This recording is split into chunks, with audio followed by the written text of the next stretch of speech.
organ, transfer, reproduksi, dan respon terhadap rangsangan iritabilitas. Nah, jaringan dan organ dan sistem organ. Tumbuhan terdiri dari jaringan yang membentuk organ seperti akar, batang, dan daun. Organ-organ ini membentuk sistem organ yang mendukung kehidupan tumbuhan. Next.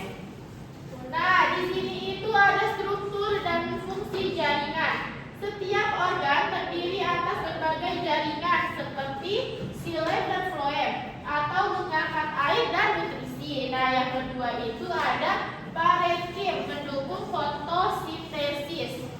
Next, boleh baca Okta? Selanjutnya ada transport pada tumbuhan. Sistem transport melibatkan penyangkutan air dan nutrisi dari akar ke seluruh bagian tumbuhan melalui xilem dan floem. Nah, coba kalian lihat. Nah, di sini ada gambar yang atas xilem dan yang ini floem. Apakah kalian paham, anak-anak? Paham. Tidak, itu kenapa xilem di dalam, Bu? Karena xilem itu tempatnya ada di dalam di bagian yang batang. Nah, kalau floem itu di bagian luar batang. Dan next. Oh, gitu, Bu. Oke, Bu. Terima kasih. Oke, Sapara. Next. Nah, di sini ada mekanisme transport. Air diserap oleh akar melalui osmosis dan ditransportasikan ke daun, nutrisi diedarkan ke seluruh tubuh melalui floem. Next. Nah, di sini itu ada reproduksi pada tumbuhan. Reproduksi pada tumbuhan adalah proses untuk menghasilkan keturunan guna memastikan kelangsungan spesies. Nah, di sini itu ada reproduksi generatif dan reproduksi vegetatif. Nah, kalau reproduksi generatif itu terjadi melalui pembentukan biji dari penyerbukan dan pembuahan.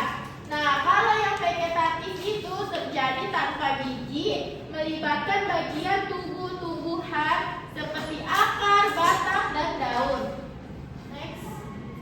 Nah, di sini itu ada siklus hidup tumbuhan. Coba anak-anak perhatikan ke depan. Nah, di sini itu yang pertama ada biji. Nah, habis biji itu langsung tumbuh akar. Habis tumbuh akar langsung tunas. Nah, habis tumbuh tunas mereka menjadi Pohon kecil. dan langsung menjadi Bunga. habis bunga yang terakhir menjadi Buah. Nah, coba baca Salwa.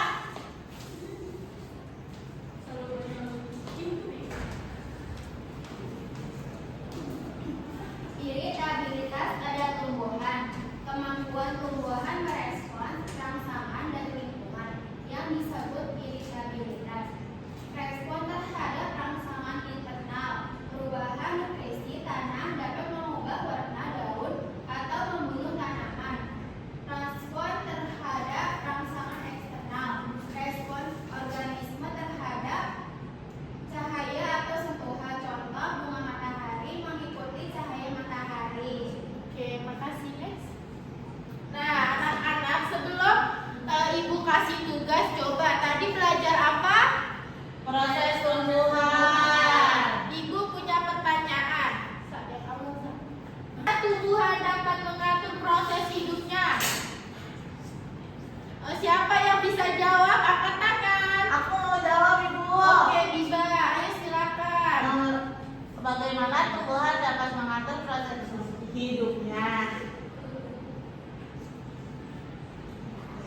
Tumbuhan mengatur proses hidupnya dengan menggunakan bagiannya seperti akar, batang, dan daun yang saling kerjasama. Tumbuhan juga dibantu oleh hormon untuk tumbuh dan berkembang. Oke, baik Biba, good job Biba.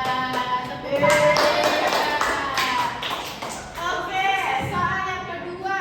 Faktor apa saja yang mempengaruhi regulasi tumbuhan terhadap lingkungannya? Saya, Bu. Oke, Okta. Regulasi tumbuhan dipengaruhi oleh lingkungan seperti cahaya matahari, air, udara, tanah, dan suhu. Tumbuhan akan menyesuaikan diri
nanti Ibu periksa.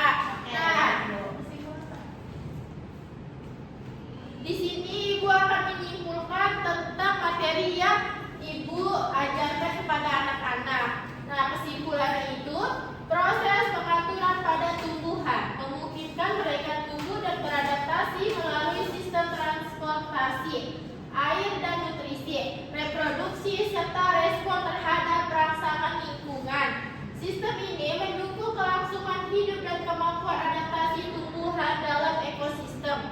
Oke anak-anak, kita akhiri pembelajaran hari ini. Semoga bermanfaat. Yang Ibu telah sampaikan kepada kalian, jangan lupa kerjakan PR kalian ya anak-anak. Baik, Kurang Bu. lebihnya mohon maaf. Wassalamualaikum warahmatullahi wabarakatuh.